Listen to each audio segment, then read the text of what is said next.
नमस्कार दोस्तों, मैं सुमित यादव। आप देख रहे हैं दा सुनामी का चुनावी सफ़र। और शाहगंज के कौन सा गांव नाम बताया? सुरेश गांव में हम लोग मौजूद हैं। और जौनपुर ज़िला है, शाहगंज विधानसभा है, सुरेश ये गांव है।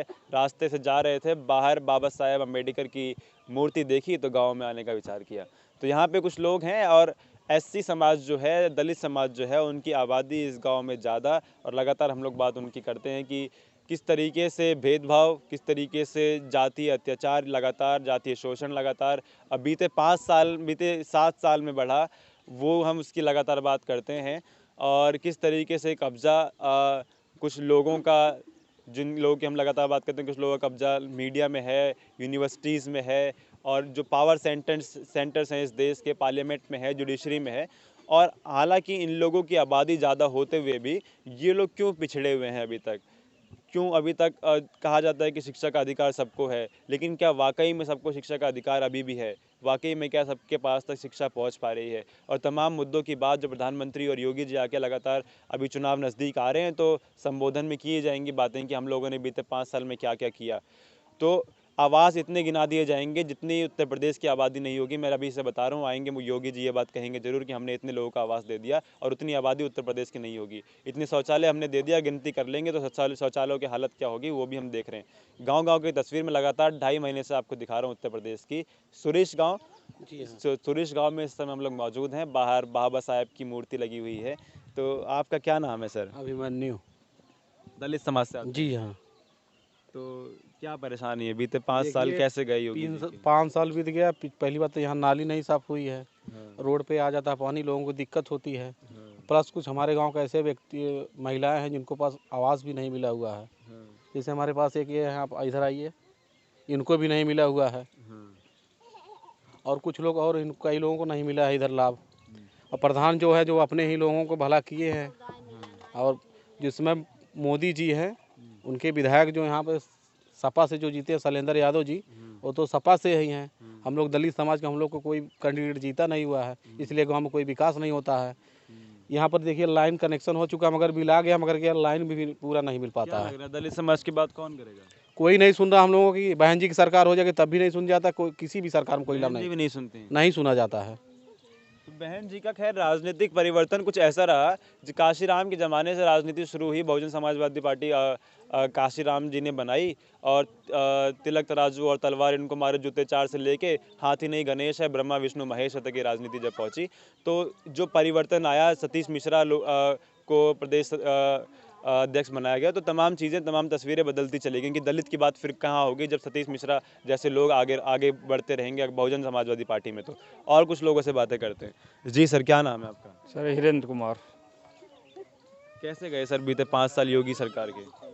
कोई खास नहीं सर, सारा सब बकवास है। यहाँ पे कुछ भी नहीं है, ना बिजली है, ना तो यहाँ तो शौचालय है, कुछ भी नहीं। समुदाय शौचालय कुछ भी यहाँ गांव के अंदर नहीं बना हुआ है, ना तो प्रधानमंत्री आवास योजना कुछ भी नहीं बना हुआ है यहाँ पे। कुछ भी नहीं पहुंचा कुछ गाँव नहीं में? है, बस खाली नाम का है बस।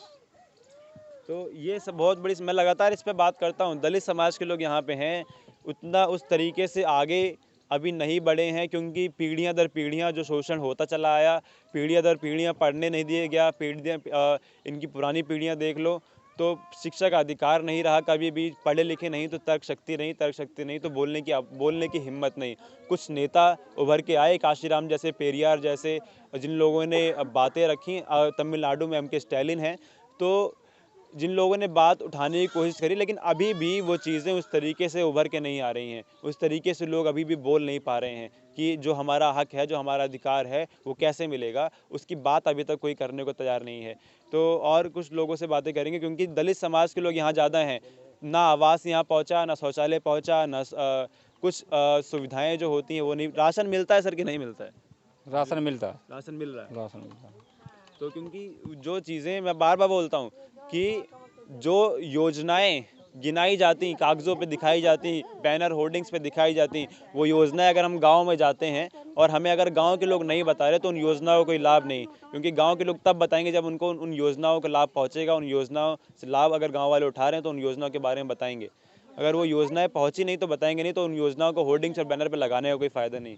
जी मैडम, आपको आवास नहीं मिला है? नहीं सर। क्या नाम है आपका? नीलम देवी। कितने लोग परिवार में? 6 परिवार में। 6 लोग हैं। हाँ। आवास नहीं मिला है? नहीं।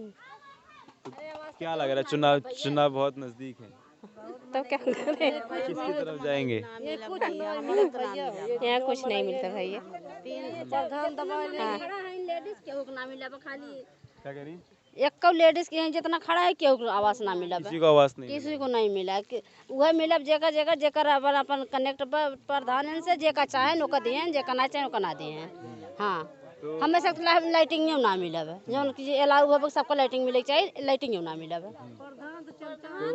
ये देखिए सवाल किए जाएंगे अगर कि आप दलित विरोधी हैं, आप मुसलमान विरोधी हैं, तो बोलेंगे कि हमने सड़क बनाई तो सब उस पर चल रहे, हम शिक्षा दे रहे, स्कूल बना रहे हैं, सब उस पर चल रहे, हम राशन दे रहे तो हम सबको दे रहे, लेकिन क्या सबको वाकई में दे रहे हैं, ये बड़ा सवाल है। जब हम लोग ज़मीन पे आते हैं तो क्या सबको वाकई में मिल रहा है या कुछ लोग हैं जो उसको हड़प ले जा रहे हैं। ठीक है, तो आपका क्या नाम है सर? हमारा नाम शिमूरत है। कैसे बीते 5 साल? समस्या ये है कि यहाँ पर कितने भी आवास नहीं मिले। आवास नहीं मिल रही। अच्छा आवास मिले नहीं है और क्या ना भी देख लो, अब ये झुग्गी झोपड़ी जो लग रहे हैं या कितने मकान है या और है बीज भी है हैं। और दूसरी बात ये है कि जितने भी पढ़े लिखे हैं सब बेचारे धक्के खा रहे, पेपर दे के आ रहे हैं, कोई जो है कि नौकरियाँ नहीं मिल रही है। नौकरी नहीं, और ये गाँव में किसी भी नौकरी नहीं मिली, किसी को मैं यही देख रहा हूँ, किसी की भी नौकरी नहीं मिल रही। ये बेचारे धक्के कहाँ तक पेपर दे दे करके आए हैं, किसी को नौकरी नहीं मिल रही है। समस्या ये अभी शिक्षक भर्ती का आंदोलन लगातार लखनऊ में चल रहा है और तमाम जो पिछड़े वर्ग के नेता हैं, चाहे वो चंद्रशेखर हों, आर.एस. पटेल हों, अखिलेश हों, लगातार उनकी बात कर रहे हैं कि इनकी भर्ती में घोटाला हुआ। जो ओबीसी एससी एसटी की भर्ती थी शिक्षक भर्ती में, उसमें 20,000 लगभग भर्तियों में घोटाला हुआ। जो उनके रिजर्वेशन की बात थी, जो रिजर्वेशन एससी एसटी ओबीसी को मिलना था, वो रिजर्वेशन नहीं दिया गया। और वो जो सीटें थीं, वो जो भर्तियां थी, वो जो नौकरी थी, वो सवर्ण कैटेगरी के जो लोग हैं इस देश में, जिनका कब्जा तथाकथित जो लोग हैं जिनका कब्जा मीडिया सेंटर्स में, पावर सेंटर्स में है, चाहे वो यूनिवर्सिटीज़ हों, स्कूल में आप देख लें, यूनिवर्सिटीज़ देख लें, कॉलेज देख लें, जुडिशरी देख लें, पार्लियामेंट देख लें या मीडिया सेंटर्स देख लें, इन लोगों का कब्जा है, जो कि मुट्ठी भर लोग हैं इस देश में। और जिनकी आबादी ज़्यादा है वो लोग पीछे रह जा रहे हैं, उनकी कहीं बात नहीं हो रही, ना यूनिवर्सिटीज़ में पहुंच पा रहे और ना जुडिशरी में पहुंच पा रहे। तो इसका क्या कारण है सर? चुनाव बहुत नज़दीक है, तो किसकी तरफ जाएंगे? एक युवा नेता उभर के आ रहे हैं दलित समाज के, चंद्रशेखर आज़ाद। तो कोई इसमें कुछ कहा नहीं जाता किसकी तरफ जाएंगे, इसमें कुछ नहीं कहा जाता। जो हमारी सेवा करेगा, जो हमारी इच्छा रहेगी, हम उसी पे जाएंगे। कौन है आपका नेता? कौन करेगा सेवा? भाई कोई नेता नहीं आता है, कोई विधायक नहीं आता है यहाँ पर देखने के लिए हमारे के क्या हो रहा क्या नहीं हो रहा, क्या समस्या है, कोई पूछने नहीं आता, तो हम किसके को दें? कोई नहीं आ रहा। कोई नहीं आ रहा। चुनाव में कहीं आप तो कहीं जाएंगे, चाहे कोई आए ना आए, आप तो चुनाव में कहीं जाएंगे। हम तो चुनाव में भैया कि अपनी मर्जी जाएंगे, किसी पे कह नहीं सकते। कह नहीं सकते। चलिए, क्या नाम? हाँ दादी। देख लिया बैठवा पर तो मरे में रहा। हाँ वह भाई मरे। अच्छा, वो मड़ई आपकी है? हाँ। अच्छा, आवास नहीं मिला है? आवाज कहाँ मिला भाई? अरे दादी बैठो, पहले तो बैठो आराम से। हाँ वह आवाज पूरा हुआ अपने नाम से पाए हैं। वह उतना बनवाए तब घरे से लगाए तब 8,000 रुपया कर्ज निकाले है ना रिश्तेदार के यहाँ से। हाँ वह भट्टा बाटे लोग सोना हम के घर चले जा रहे हैं, गए तब कहाँ का करे चाची के लिए आया है। पेंशन मिल रही कि नहीं? पेंशन मिल रही तो महीना मिल रहा, बंद हो गई पेंशन। अच्छा, पेंशन पावत है, बंद हो गया। पेंशन पावत है। पेंशन कब से बंद है? अरे कोई साल नहीं जानो, साल भर से ज़्यादा हो गया। चलो बैठो, आराम से बैठो पहले वहाँ पे। तो दादी बहुत परेशान है, हम लोग यहाँ बात कर रहे थे लेकिन दादी उठ के आई बात करने के लिए। तो समस्या बहुत ज़्यादा है, परेशानियाँ बहुत ज़्यादा है। हम लोग बाबा साहेब की मूर्ति। हाँ दादी क्या कह रही? हाँ 4 कूड़ा है यह खेत बा और खेत बारी ना बा पर तो रखे गोरे पैदा रही है। वह बेचारी अपन चाहे थोड़ कमाए चाहे ढेर कमाए, देखा 7 दिन ये ताज बाबू का झगड़ा बता रही का। हाँ